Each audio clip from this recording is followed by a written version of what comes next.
Hello friends, आप सभी का स्वागत है एक और नया वीडियो में। आज हम लोग डिस्कस करने जा रहे हैं टेम्परेचर से रिलेटेड एक और टर्मोलॉजी के बारे में जो बहुत इंपॉर्टेंट है। क्वेश्चंस क्या पता आ सकते हैं इससे भी डायरेक्टली। तो कौन सा वो टर्म है आज हम लोग उसके बारे में डिस्कस करने वाले हैं। वो है हमारा आइसोथर्म्स के बारे में कि आइसोथर्म क्या होता है, ये कॉन्सेप्ट किससे रिलेटेड हो, क्या क्या ये कॉन्सेप्ट बताता है हमें।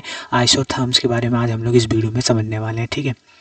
तो ये टेम्परेचर से रिलेटेड कॉन्सेप्ट है। तो पहले इसकी डिफिनीशन देखेंगे, फिर इसको हम लोग प्रैक्टिकली ग्लोब पे मतलब अर्थ के मैप पे मतलब वर्ल्ड के मैप पे उसको हम लोग देखेंगे कि कैसे टेम्परेचर का डिस्ट्रीब्यूशन अलग अलग पार्ट ऑफ द वर्ल्ड पे होता है। इस आइसोथर्म से हम लोग समझेंगे, ठीक है। तो पहले समझ लेते हैं आइसोथर्म्स होता क्या है, ठीक है। तो पहले डिफिनीशन देखिए, an imaginary line joining places having equal temperature, यानी कि ऐसी एक इमेजिनरी लाइन होती है, काल्पनिक लाइन होती है जिससे हम लोग उस लाइन पे जितने भी प्लेसेस होगी, जैसे कि ये आप लोग एक लाइन देखिए, ये यही समझ लीजिए कि इमेजिनरी लाइन है। तो इस पे जितने भी पॉइंट्स है सभी जगह सेम ही टेम्परेचर होगा टी ना। उसको कुछ भी मान सकते हैं, T30 भी हो सकता है, T40 भी हो सकता है, T50, T10, यानी कि पूरे से एक लाइन पे जितने भी पॉइंट्स होंगे उस पर सेम ही टेम्परेचर होगा, वही हमारा आइसोथर्म कहलाता है।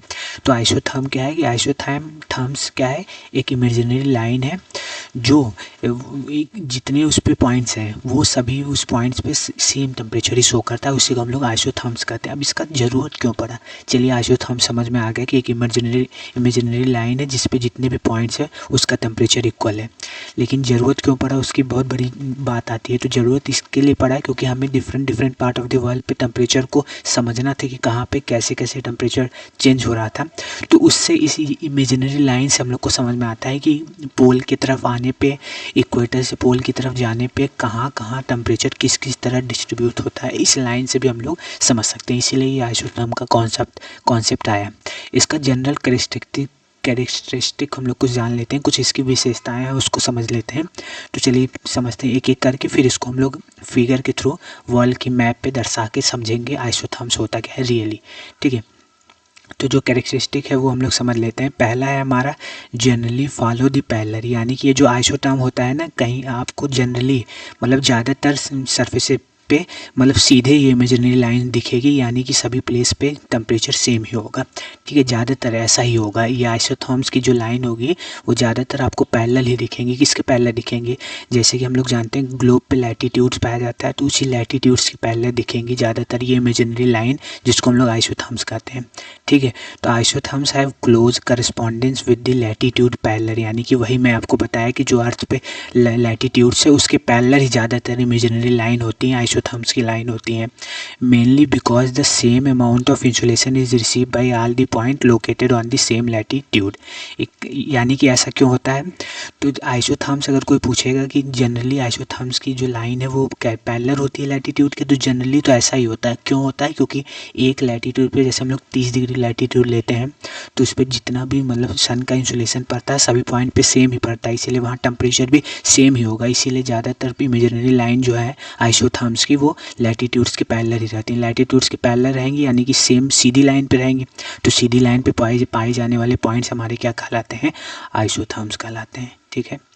आशा करता हूँ आपको समझ में आया होगा, ठीक है। पहला विशेषता तो समझ में आएगा। दूसरा ये है कि sudden bend at ocean continent boundaries, इसको मैं आपको फिगर द्वारा समझाऊंगा कि यही हमें समझना है कि कभी कभी ये सीधे नहीं जाके पैरेलल न होके लैटीट्यूड पे ऊपर की तरफ यानी कि पोल की तरफ अट्रैक्ट हो जाता है, या कभी कभी इक्वेटर की तरफ अट्रैक्ट हो जाता है यानी कि बेंड हो जाता है जब हम लोग इस आइसोथर्म्स को लैंड से ओशियन में ड्रॉ करते हैं तब। अभी हम लोग इसको जो वर्ल्ड के मैप पे देखेंगे तो आपको ये पॉइंट समझ में आएगा। और तीसरा पॉइंट क्या कर रहा है, तीसरा और चौथा पॉइंट बहुत इंपॉर्टेंट, इसको आप लोग ध्यान रखिएगा।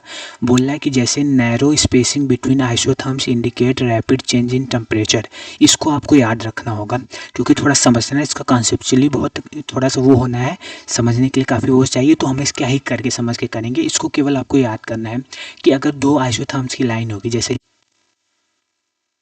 अगर दो आइसोथर्म्स के बीच की लाइन के बीच में, जैसे ये एक आइसोथर्म्स की लाइन हो गई, एक आइसोथर्म की ये लाइन हो गई, इसके बीच का जो स्पेस है वो कम है। बीच का स्पेस कम होने के कारण इसको हम लोग कह सकते हैं कि इस बीच का स्पेस कम होने पे हम लोग कह सकते हैं इसमें रैपिड चेंज ऑफ टेम्परेचर हो रहा है और ये हाई थर्मल ग्रेडियंट शो कर रहा है। हाई थर्मल ग्रेडियंट का मतलब क्या होता है, पहले हम लोग समझ लेते हैं थर्मल ग्रेडियंट क्या होता है। थर्मल ग्रेडियंट का मतलब होता है कि टेम्परेचर कितनी फास्ट से चेंज हो रहा है, कितनी तेज़ी से टेम्परेचर एक जगह से दूसरी जगह चेंज हो रहा है, उसी को हम लोग थर्मल ग्रेडियंट कहते हैं। तो हाई थर्मल ग्रेडियंट का मतलब है कि टेम्परेचर बहुत तेज़ी से चेंज हो रहा है। तो ऐसा कब होगा, जब दो पास पास आइसोथर्म्स की लाइन होगी, तो उससे हम लोग ये समझ लेना है कि टेम्परेचर बहुत तेज़ी से चेंज हो रहा है, उसी को हम लोग हाई थर्मल ग्रेडियंट कहते हैं। ठीक है, ये आपको याद रखना है। और वही अगर थर्मल मतलब आइसोथर्म्स की लाइन में बहुत ही स्पेस होगा, मतलब काफ़ी दूर दूर होगी, तो उसका लो थर्मल ग्रेडियंट होगा, यानी कि वो दोनों पॉइंट पे, मतलब एक आइसोथर्म्स के पॉइंट पे और दूसरे आइसोथर्म्स के पॉइंट के बीच में बहुत स्लोली टेम्परेचर का चेंजेस होगा, जब दो आइसोथर्म्स की लाइन में डिफरेंस ज़्यादा होगा। ये आपको याद रखना है। अब हम लोग जैसा कि मैं यही है कि आइसोथर्म्स हमें यही बताता है कि वर्ल्ड में टेम्परेचर के डिस्ट्रीब्यूशन हम लोग इस इमेजिनरी लाइन से समझते हैं कि किस किस तरह पोल पे इक्वेटर के पास टेम्परेचर कैसा कैसा है। तो मैं आपको एक चीज़ बताया था, आप लोग याद रखे रहिएगा कि लैंड और रही बात सी की, तो सी पे और लैंड पे अगर सेम अमाउंट ऑफ हीट पड़ती है तो लैंड बहुत तेज़ी से गर्म होता है, सी थोड़ा सा बाद में, यानी कि वाटर थोड़ा सा देरी में गर्म होता है। तो एक चीज़ आप लोग समझिए, मैं आपके लिए दो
कि जून में लैंड से ओशियन जाने पे आइसोथर्म्स किसकी तरफ मूव करता है, तो आप लोग कहेंगे इक्वेटर टूवर्ड्स मूव करता है। किसकी तरफ, इक्वेटर टूवर्ड्स आइसोथर्म मूव करता है। इक्वेटर टूवर्ड्स आइसोथर्म मूव करता है किस समय में, जून के समय में, गर्मियों के समय में समझ सकते हैं आइसोथर्म मूव करता है।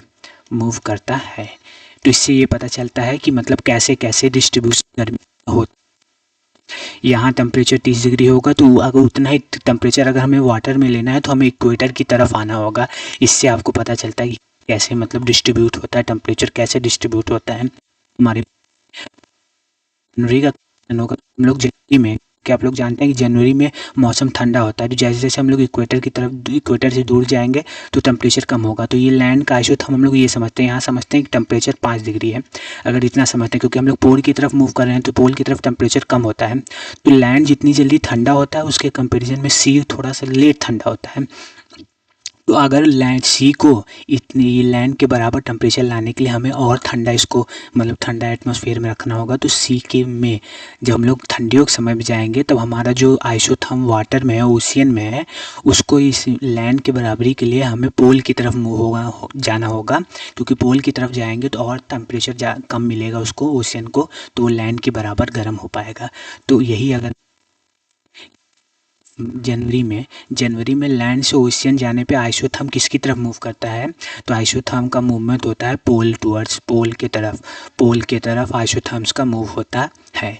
तो आशा करता हूँ कि आपको पूरा वीडियो समझ में आया होगा। तो आइसोथर्म क्या होता है, एक इमेजिनरी लाइन होती है जिससे हम लोग वर्ल्ड में टेम्परेचर डिस्ट्रीब्यूशन को समझते हैं। ठीक है, और ये लाइन के द्वारा ही हम लोग समझते हैं कि कहाँ पे टेम्परेचर कम होगा, कहाँ पे टेम्परेचर ज़्यादा होगा, और कैसे ये लाइन एक जगह से, मतलब लैंड से ओशियन में ये लाइन चेंज होती रहती है, ये भी हम लोग समझ लिए हैं।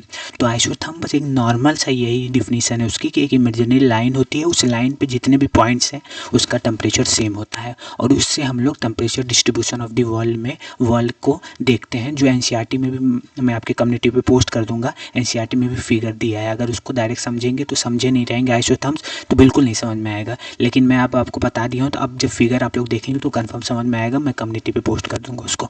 ठीक है, तो आशा करता हूँ वीडियो आपको अच्छा लगा होगा, तो कमेंट करके ज़रूर बताइएगा, और वीडियो को लाइक एंड चैनल को सब्सक्राइब जरूर करिएगा।